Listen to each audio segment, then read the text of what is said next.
This is the WMAY Morning News Feed, Business in the 217. We love connecting with Michelle Ownbey, publisher of the Springfield Business Journal, to get an idea of what's going on in our community and in our business community. Michelle, thanks for taking time with us each and every week. How are you? Good morning, Greg. Doing well. Let's get right into it. You got a couple of new businesses in town, and looks like we're going to have some barbecue and some pizza. Tell us about this.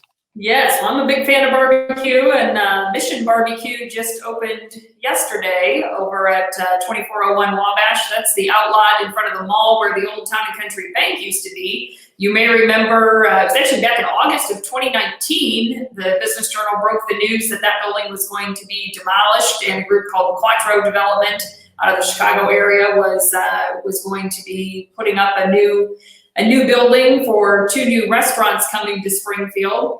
But of course, the pandemic sort of put things on hold. The construction has been complete for quite some time, but they had reached an agreement with the tenants to leave the building vacant through the end of 2020 so that the tenants wouldn't have to begin paying rent when they were in a situation that they couldn't open yet for dine-in.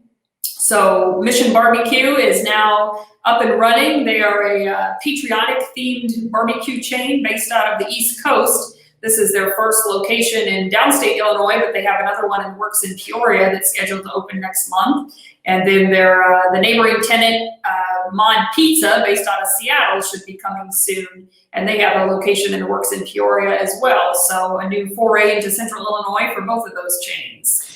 You said a patriotic theme. Can you elaborate a bit on that? Yes. So my understanding is every day at noon, the whole restaurant pauses. Staff, employees, everybody, they stop and stand for the national anthem. They make it a point to honor first responders, veterans. At their grand opening celebration, they had a color guard with local police and firefighters. So that is a big thing for them.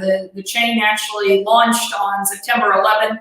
On the 10-year anniversary of the 9/11 attacks, and all their restaurants throughout the country make it a point to do special military appreciation nights and that sort of thing. Well, I have a feeling that around lunchtime, they're going to be jam-packed with people wanting to take part in that collective exercise of standing up for those first responders. We're talking with Michelle Ownbey, Springfield Business Journal publisher here on the WMAY Morning News Feed. An Mod Pizza, is that stand for something? Or, what should people know that sets Mod Pizza apart from some of the other pizza joints? Well, it's a fast casual pizza place. They are based out of Seattle, and the couple who founded it a number of years ago was initially involved in Starbucks, obviously made a nice profit from the sale of that, and then went on to launch this pizza company. They now have multiple locations around the country as well and are expanding pretty rapidly. So again, they've got this location in the works and one in Peoria as well. So they are going to be coming to central Illinois. Probably they're scheduled to open by May, I believe.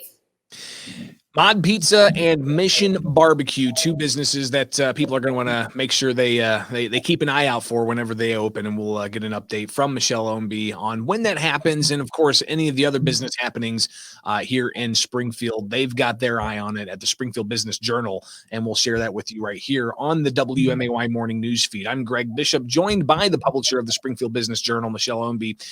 Michelle, cannabis, it's been legal for a little over a year now in Illinois. It's been growing like gangbusters, no pun intended. We had more than $600 million in cannabis sales in the first year, $170 million in taxes or something along those lines generated from that. It's big business, but it's a limited business. And with the Springfield Business Journal, you guys in coordination with the Illinois Times, looking at this issue of whether or not the licensing for cannabis businesses has been as equitable as proponents of the law wanted it to be. What did you guys find out?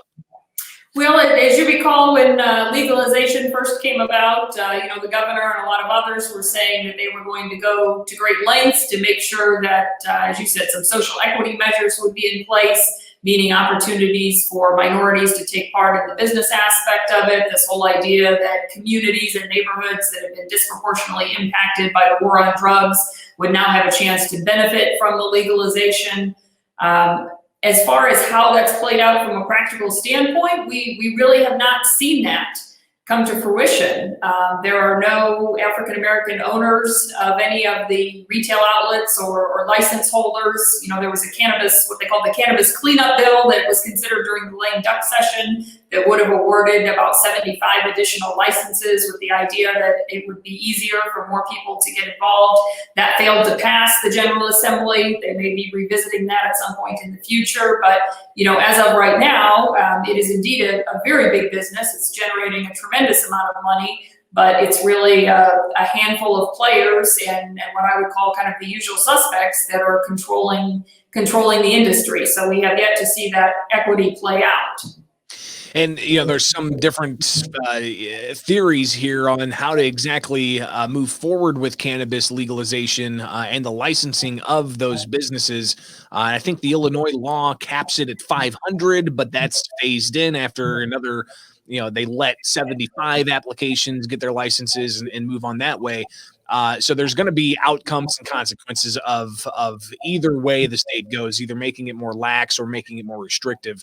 So it's definitely a space we'll keep an eye on, especially as the tax revenue from that continues to go to a variety of different places, including right here in Springfield. We'll look at the Springfield Business Journal surely in the future and how some of those dollars are going to be impacting our community. We're talking with Michelle Ownbey with the Springfield Business Journal here on the WMAY Morning News Feed. Michelle, one last thing here. Springfield YMCA, the new one's up and running. I have a bunch of happy people back inside the gym there and getting back active in a new facility. But what's going on with that old facility downtown?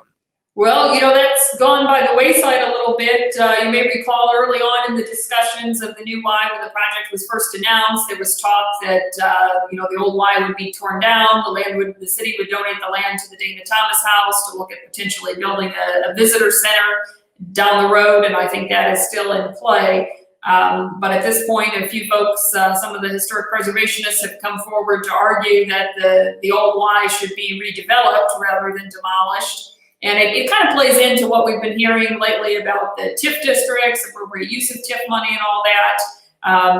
Tearing something down is always the fastest and easiest way to clean up a site. You can be waiting a long time for somebody to come along and redevelop it, but you are essentially eliminating the property from the tax rolls because your taxes on that vacant lot are going to be extremely nominal. And when you have a property that's located in the tax district, the way the YMCA building is, if it were to be redeveloped into some other type of business entity or office space, it would be contributing to the future TIF in a much greater way than it would be as a vacant lot. So I think those are all things that we need to look at as far as the big picture. I'm not arguing one way or another as far as the future of the Y, but we definitely need to take a look at the implications and ramifications of those decisions down the road.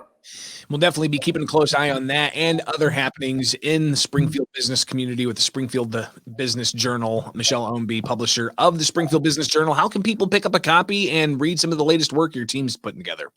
Well, every Wednesday afternoon, we send our weekly newsletter, Biz Bites, right to your inbox. That is free of charge, and you can go to springfieldbusinessjournal.com to get signed up for that. And then, of course, we've also got our monthly print edition, and you can sign up for that through the website as well. Michelle Ownbey, publisher of the Springfield Business Journal here on the WMAY Morning News Feed. Greatly appreciate it, and we'll talk again soon.